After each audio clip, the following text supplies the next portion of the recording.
Hello, everybody. Dr. Nikhil Verma here with another edition of Things I Didn't Learn in Med School. I'm pretty excited today because I have a new camera, so I'm hoping my video quality is improved a lot. And I also have a new microphone, so I'm hoping my audio quality is improved a lot. Ran into a problem last week where I shot the video discussing stem cells and marketing tactics that some of these stem cell practices are pushing out there. And it just came to my attention about 5 days later that half the audio got cut off.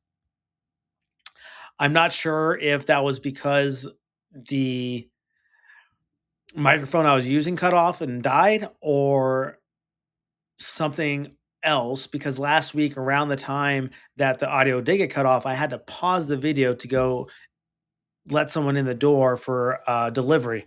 A package was delivered. So, nonetheless, today I want to talk about something that's a little bit different.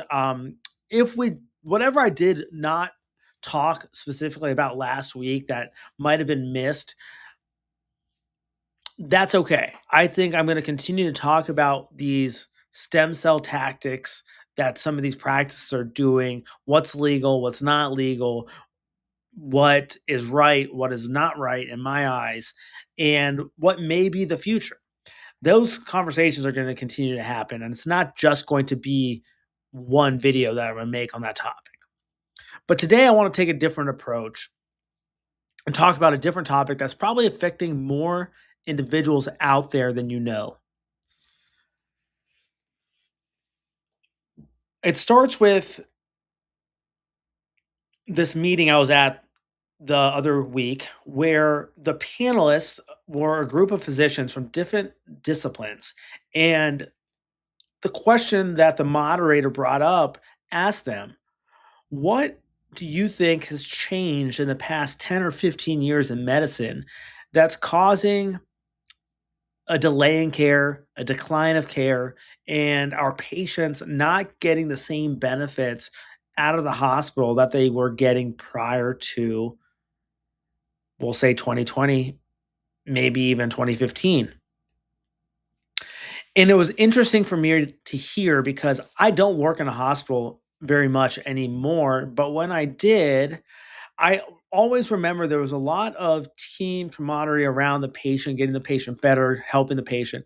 A lot of physicians would curbside consult a physician on a case about, hey, what do you think about this? Or hey, you saw this patient back then.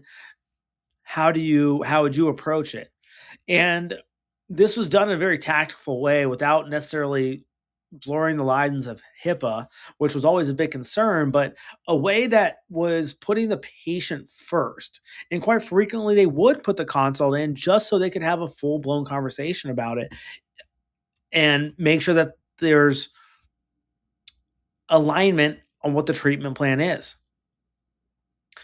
But nowadays, we're losing that communication, that connection where a physician is specifically treating a patient and they consult another physician, those two may never talk about the patient face to face or on a phone call. I'll even take it one step further. Those physicians themselves may never even talk to the other physician through the EHR system, meaning one physician has a nurse practitioner or a PA. This is not to bash on anything, I'm just saying. And the nurse practitioner or the PA writes the note. The other physician has a resident or an intern or has their own nurse practitioner or PA. They write their note. Now we're seeing this disconnect of communication levels. It reminds me of that game Telephone. It's he said, she said. And granted, hospital notes are supposed to be ironclad, tight, hold up in the court of law. But when you have to see 30, 40 patients a day, things are going to slip through the cracks. We hope that it's nothing serious, but I'm going back to my training when I was in medical school and residency, how frequently the physicians would talk to one another, pick up the phone. Crazy concept. Picking up a corded phone in a hospital system to talk to another doctor across the hospital system, or calling their office and discussing with them there. It was interesting for me to hear this conversation from the panelists and the moderator because that's not something that I have seen evolve, but it makes a lot of sense. And this is probably leading to more hospital errors, more readmissions, more issues than people would like to admit. I would love for somebody to design a study that would kind of look into this, but we have so many other comorbidities, so many other issues going on in our healthcare system that this is definitely something that can be pushed aside. So let's talk about a few of the layers that I find are leading into this. There's definitely a structural problem. The documentation requirements on physicians is just astronomical.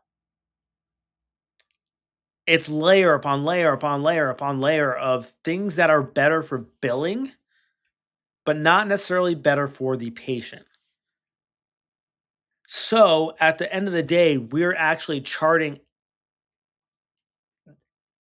around the patient, not necessarily about the patient. Soap notes back in the day, soap note is how we write our notes in the medical field, where there's a subjective portion where the patient tells you what's going on, objective portion, vital signs, medications that are taken, lab results, imaging results, et cetera, et cetera. An assessment of what the overarching reason the patient's in the hospital, and then a plan from that specialty. That's all a note really needs to do.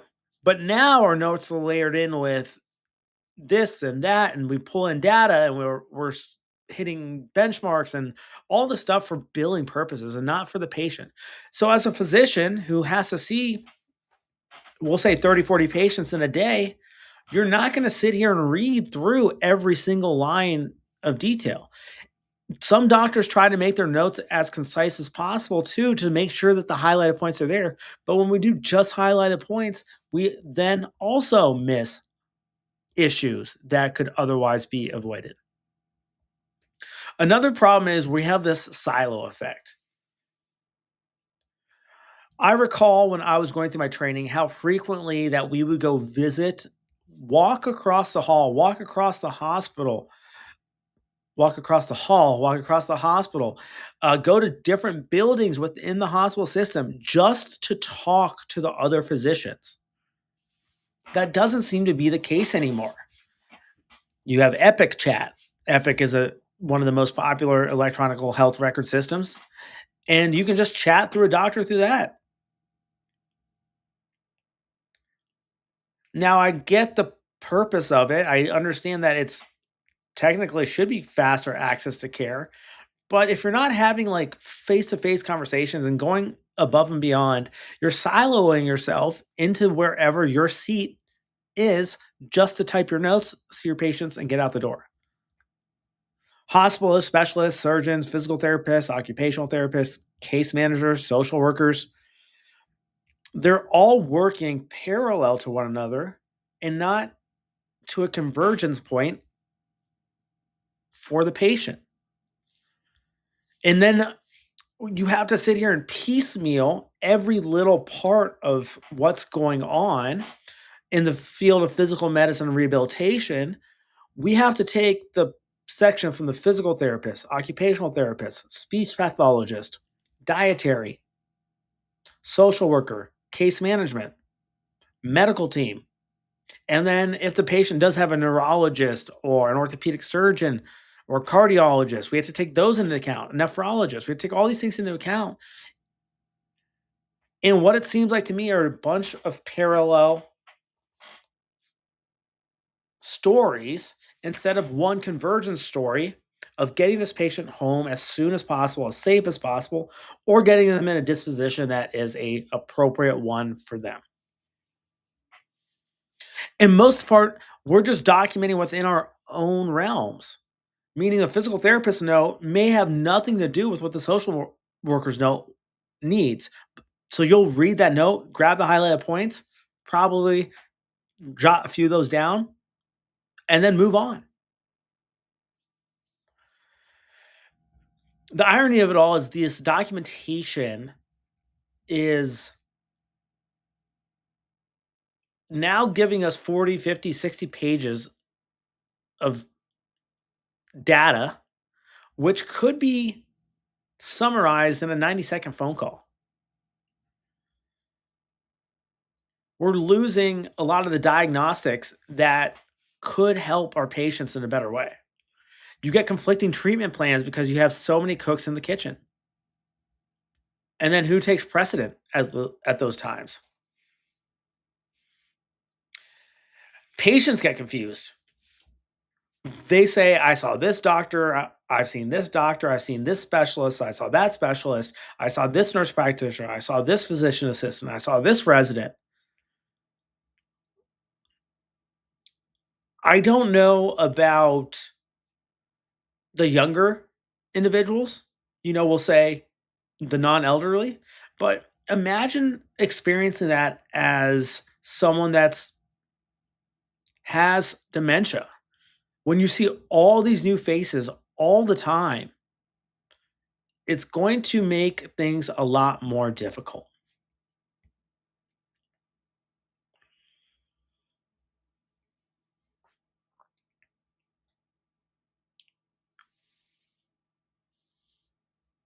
So,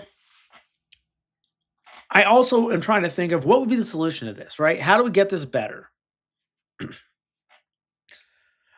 I remember during my training how important a lot of these in-person meetings were. I always hated that going to them as residents. We're going to talking about morning huddle between the hospital disciplinaries. We're talking about MMM conferences, morbidity and mortality conferences. We're talking about grand rounds. We're talking interdisciplinary rounds when us as medical students would round with the internal medicine team, but then also the surgery team and try to understand one another better.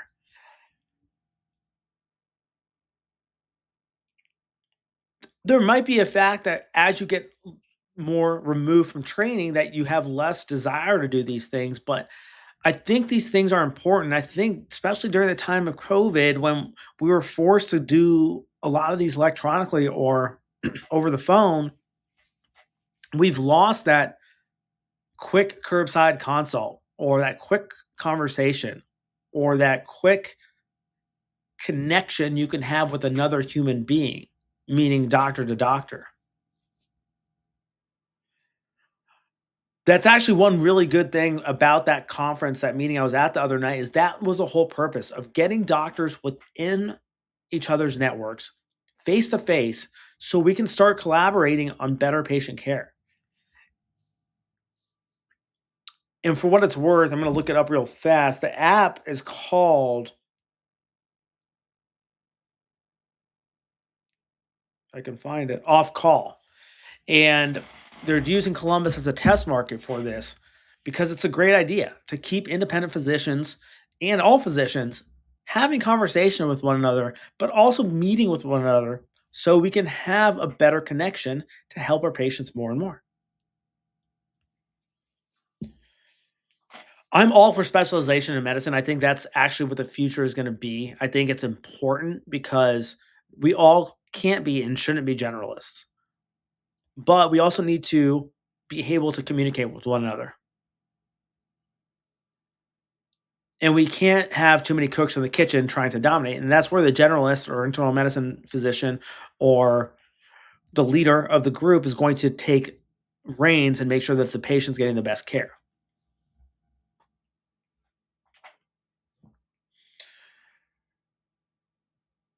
Having more consistency with who's seeing the patient is probably very important too. A lot of practices, some physicians are around 3 times a week, 4 times a week. Some nurse practitioners will be around 3 or 4 days in a row. Then someone else comes, or sometimes they do 3 12-hour shifts. It'd be nice to have more consistency, especially for those older patients who have dementia, but it could also be for even myself. If I was hospitalized, I have to retell the story how many times, and I'm telling it to how many people? It's tough. And I don't think there is an easy solution, but I think we need to reconsider what's going on.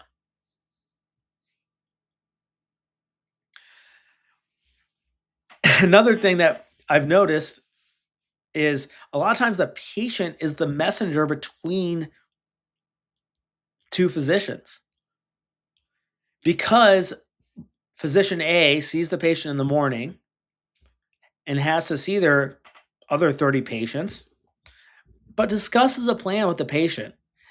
And at the time of discussing a plan, the patient says, "Great, sounds like a good idea." And physician A goes away. In the meantime, physician B comes in and says, "Hey, how you doing? What's going on?" What did physician A say? "Oh, they said they want a plan for surgery tomorrow." Okay, well, that might be what physician A said, but physician A hasn't had a chance to write their note yet, and they might not tell 5, 6, 7, 8 hours later.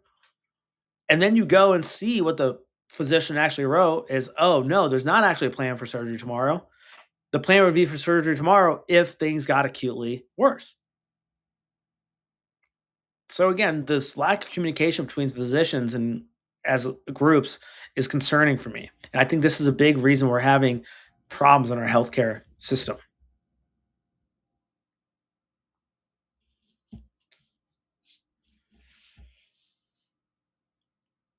Hospitals have invested billions and billions of dollars in technology and administration. What they aren't investing enough money in is how physicians can have a better collaborating agreement and plan for their patients. And until we fix one of these many issues, or maybe all of these many issues, we're going to continue to see problems in our healthcare industry. I hope you guys found this one useful and insightful. This is an opinion that I've come to based off of this conversation from my meeting the other week with Off Call, and it really was eye opening. And I hope it's eye opening for you. And I hope if you are a patient or a physician, you take this message to heart so you can be the change for our patients. All right, everyone. I'll talk to you soon. Take care. Bye.